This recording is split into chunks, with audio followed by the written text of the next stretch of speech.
Well, I see you dug up the original movie poster. Oh boy, that takes me back.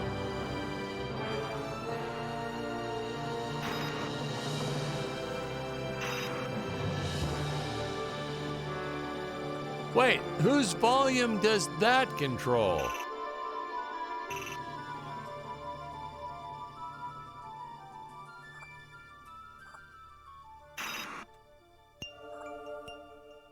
We digitally cleaned up the old 35 millimeters. Much nicer now, huh? Yeah, well, actually, I hadn't noticed. It looks all right.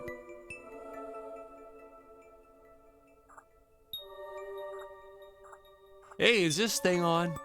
Can you hear me all right? Yeah, all good. All right, we're gonna start the commentary track now.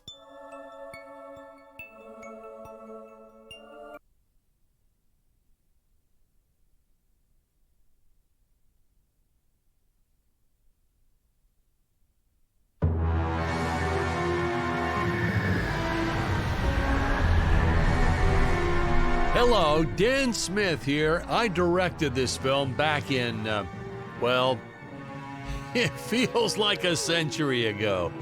Yeah. The studio asked me to provide a commentary track for the DVD release. And wham! Straight into the action. No fluff or anything. That's what we did back then. Crash-landed ship. Out pops our hero, the fearless Dick Starspeed.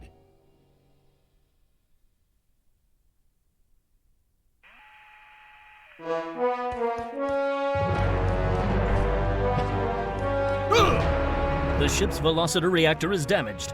I believe that I am stranded on an alien planet. Played, of course, by actor Jonathan Digby. Went on to some minor roles after this. Such a shame. I thought from day one this guy's got leading man written all over his face.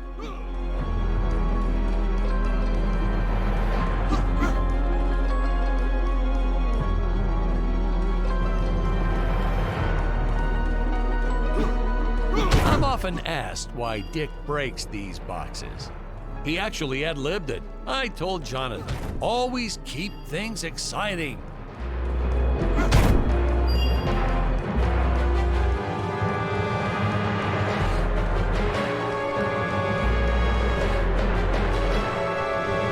Greetings, citizens of Gravoria. I am Dick Starspeed, and I come in peace. Probably shouldn't have had Dick draw his weapon when he was talking about peace. Well, maybe one day we'll go back and CG it into a sandwich or something instead. Ha! Just kidding. And this is what people pay to see. A no-name middle-aged B-list actor duking it out with stuntmen in costumes. Such stunning choreography. Now the extras in those robot suits really knew how to take a punch. Oh, literally. I told Jonathan not to hold back. Give it all to him. Kick him in the nuts and bolts. And I know what you're thinking, but don't worry. We handled it responsibly. We made them all sign waivers not to sue for injuries.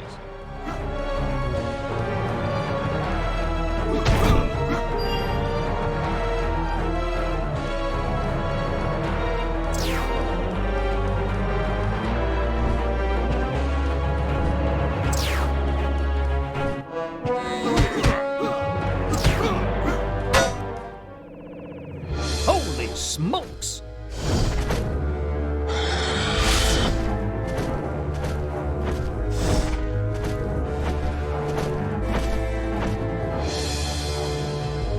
If I land squarely on that grain silo, I should survive this fall unscathed. Well, I shouldn't say this now, but you could actually see the strings if you squinted hard enough.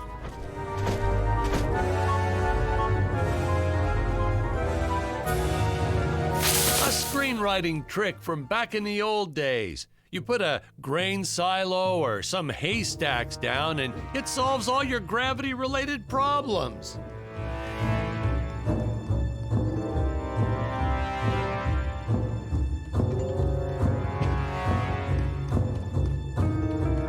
It appears some of my equipment was lost when my ship was shot down. But what luck! This high-tech scanner reports that my ray gun is nearby.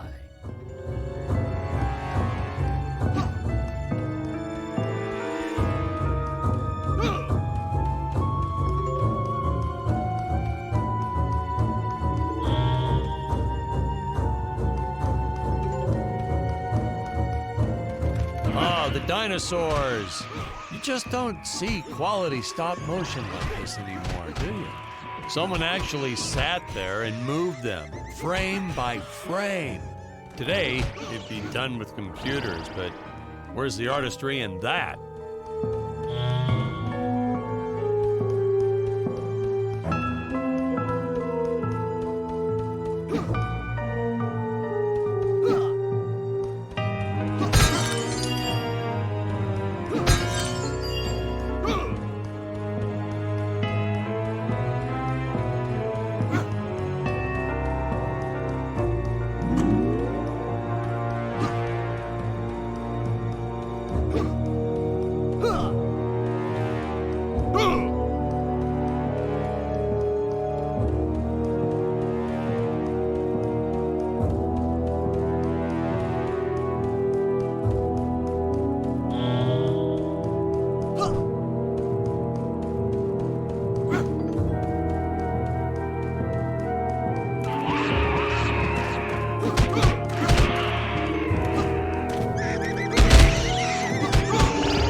Now, if the trees here look a little plastic, well, it's because they are. I took them from the set of my last film, Vampire Island 2.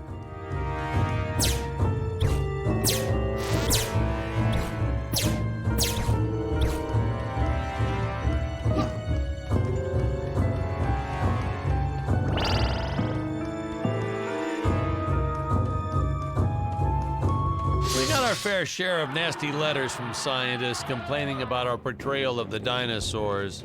Was news to me. Apparently, these stegosauruses weren't meat eaters. Must have preferred shellfish or something. Wow, how do they know? That's what I say.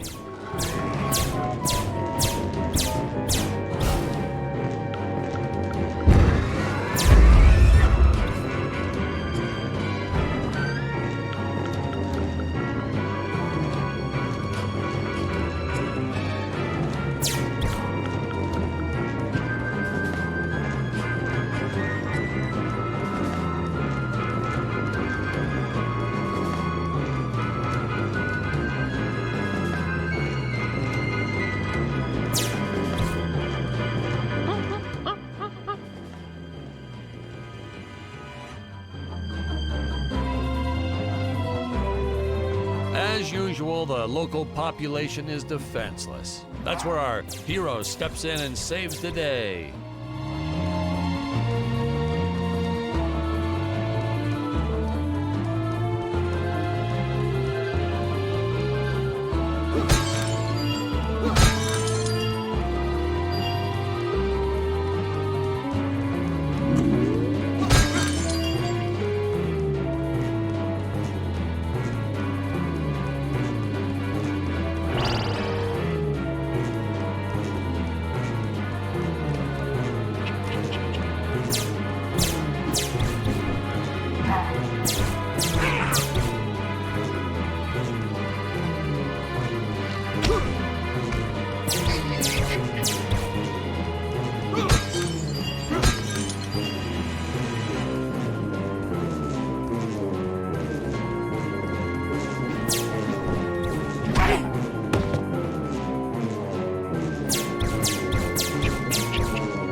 We put Jonathan through a lot shooting this film. He wasn't the best actor, especially when reacting to getting hit. He's what you call a flincher. So I told the stuntman to really just go to town on him. It's the only way to get an honest performance sometimes. Our props master tried to make the weapons soft, but there's only so much you can do. Lucky for us, Dick's entire body was covered in that spacesuit. That thing was a lifesaver when it came to hiding bruises.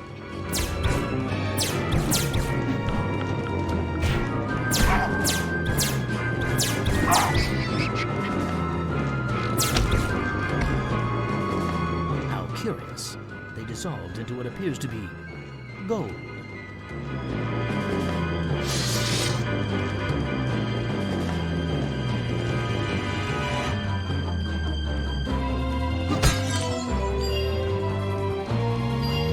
Notice the gold disappears when Dick touches it. We had a deleted scene that explained he's actually teleporting it back to his ship. It's funny, no one ever questioned how Dick was able to walk around with an infinite amount of gold on him.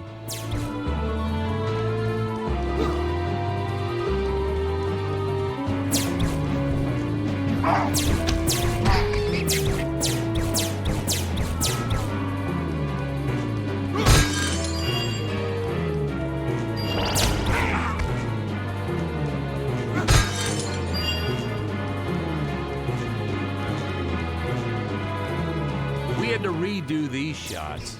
Our first attempt was kind of a disaster. We tried using real apes, thought it'd cut down on the costume budget a bit. But have you ever tried working with apes? They are the worst actors ever. They don't sit still for a moment, and the second you take your eyes off of them, they're flinging their feces all over the place.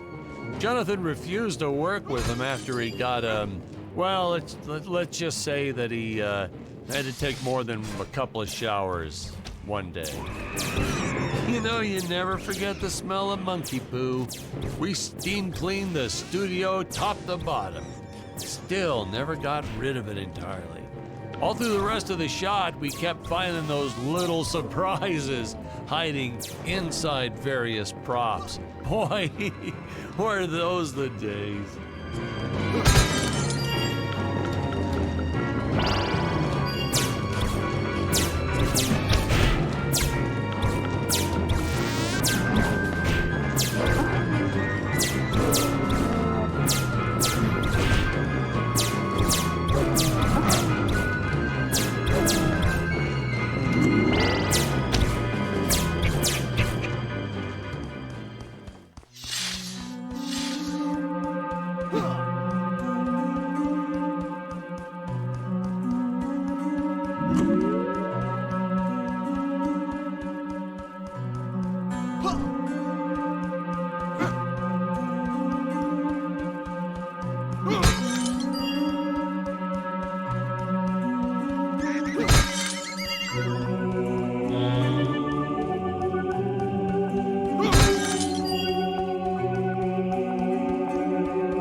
Some really top-notch stop-motion effects, huh?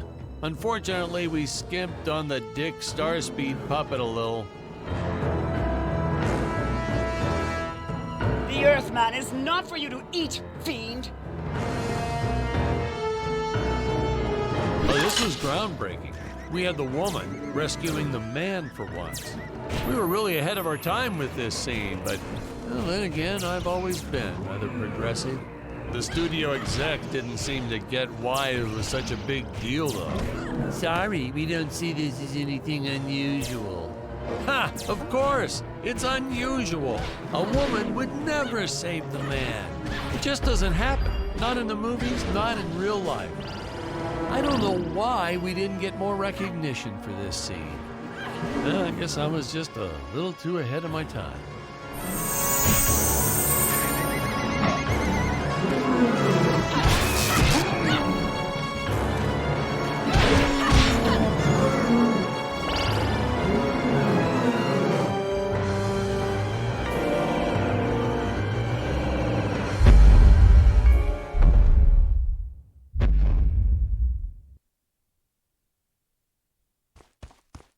Thank you for saving me, strange woman. What is your name? I am the magnificent Scarlet Nova.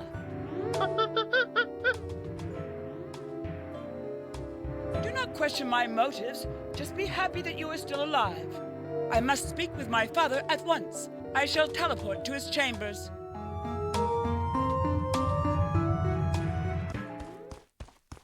So we'll be seeing our first example of teleportation being used by Scarlet right here. As soon as this current shot ends, which should be happening any second now.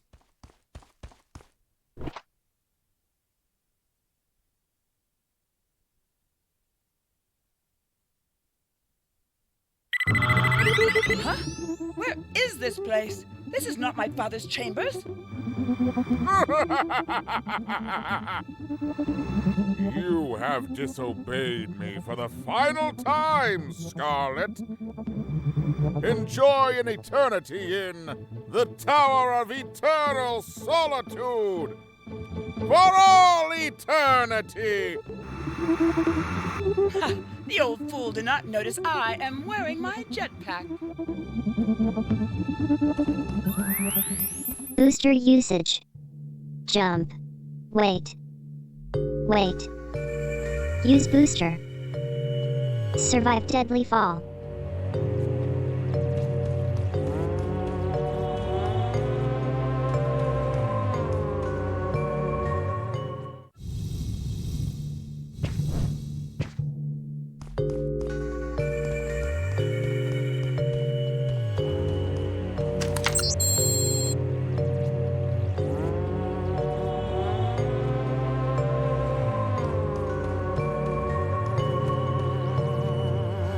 Scarlet didn't quite realize she needed to shoot those energy orbs down below. Keep in mind, Stacy was doing this on a soundstage, okay?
the energy imps. Such a neat effect. We had to paint each movement frame by frame and superimpose it into live footage.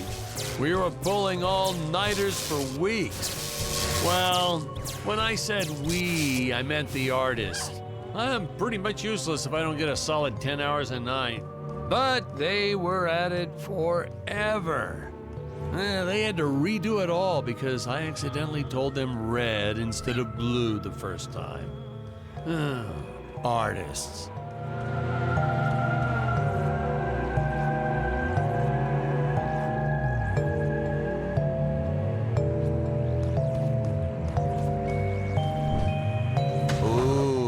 The fearless sea monster, always patrolling the shore, eagerly awaiting for his next meal.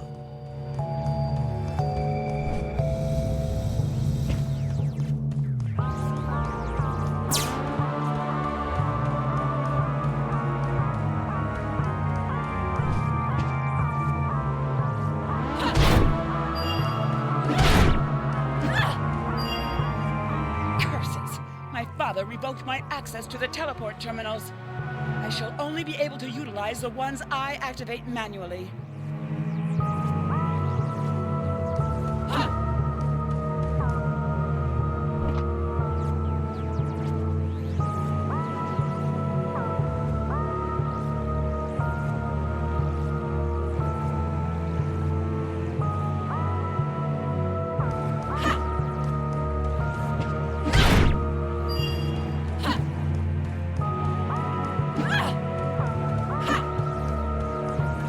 Some of these shots are dragging on longer than I remembered.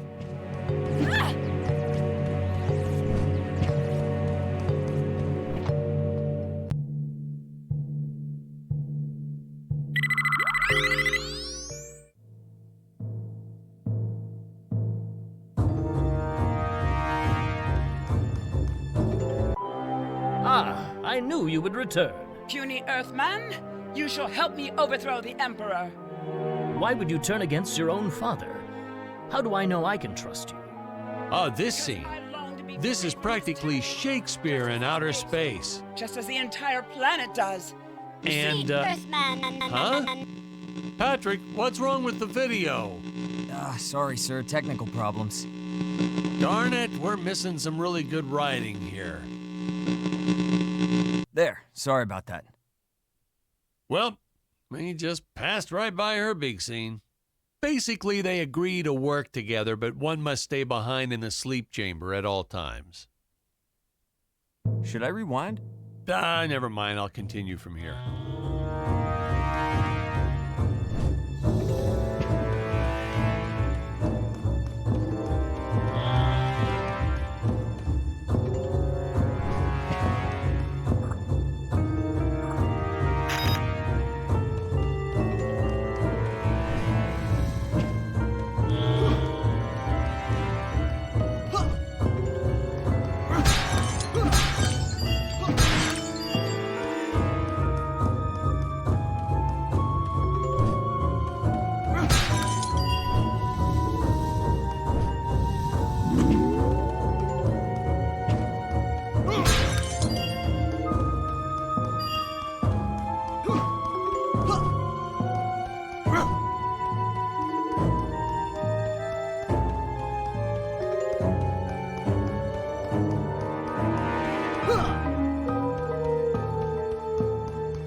Right from the start, our budget was a little tight, even by standards back then.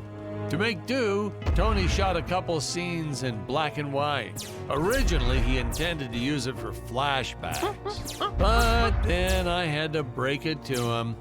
Our film doesn't have flashbacks. We almost made it a silent film just to cut costs.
Spoiler alert, our heroes may or may not find a particular tool that will allow them to destroy those rock barriers later on in the film.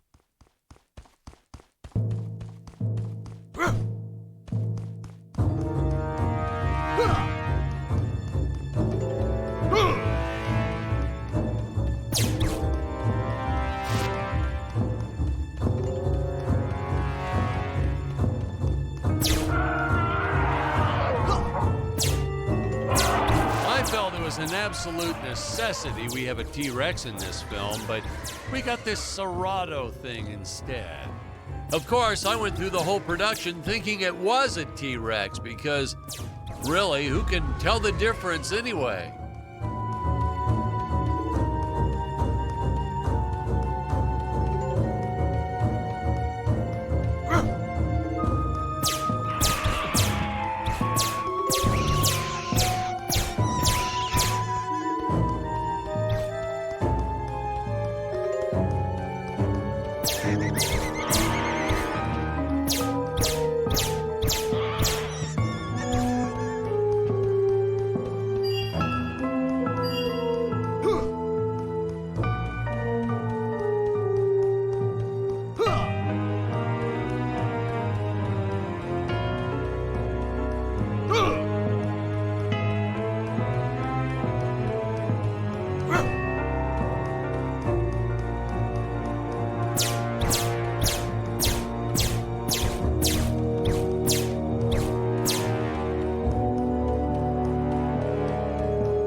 It would appear that now is the time for us to climb the Deadly Tower of Monsters.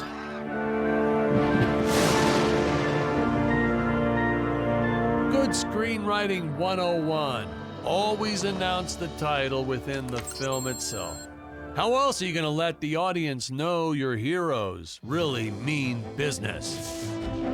Now, that weapon, it's just an electric shaver, but you know, I bet you'd never guess it was, would you? They look so futuristic.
made use of that one at some of our meetings with the studio.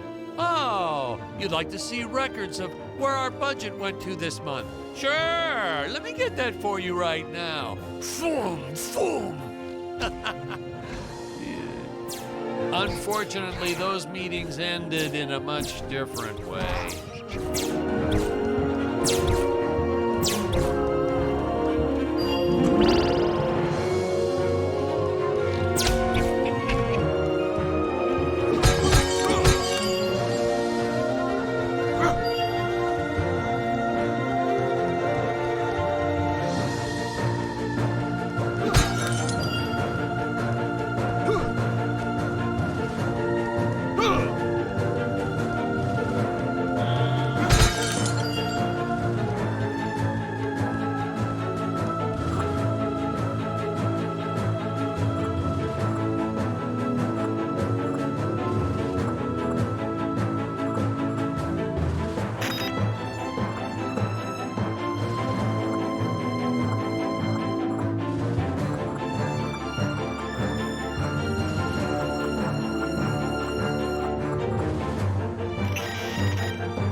I know a taxidermist who helped us out with these bat creatures for real cheap. He's not good. He's kind of sloppy if you want to know the truth. But that's the best part. A sloppy bat looks scarier. Oh, but you gotta sew up that sphincter. Just trust me on that one.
squids.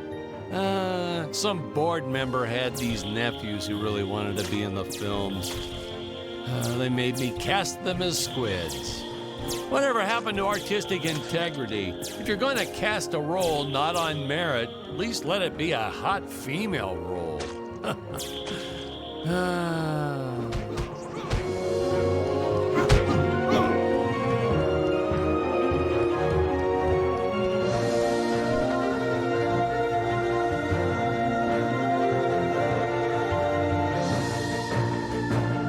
My effects team kept assuring me the strings wouldn't be visible in the final cut, but I could see them. No transparent nylon. This stuff will do the trick. Yeah, right. I swear, those darn strings is what made my hair go white.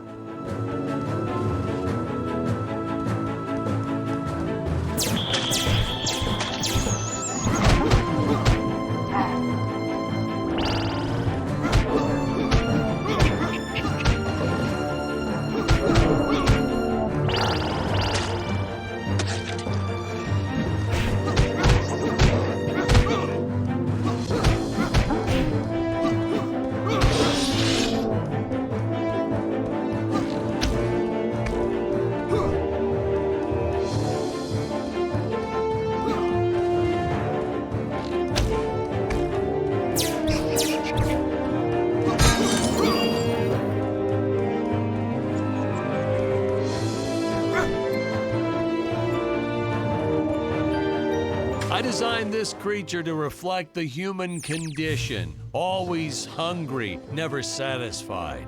The bottomless pit of the beast's stomach. I don't know, you say stuff like that in interviews and your film always wins awards.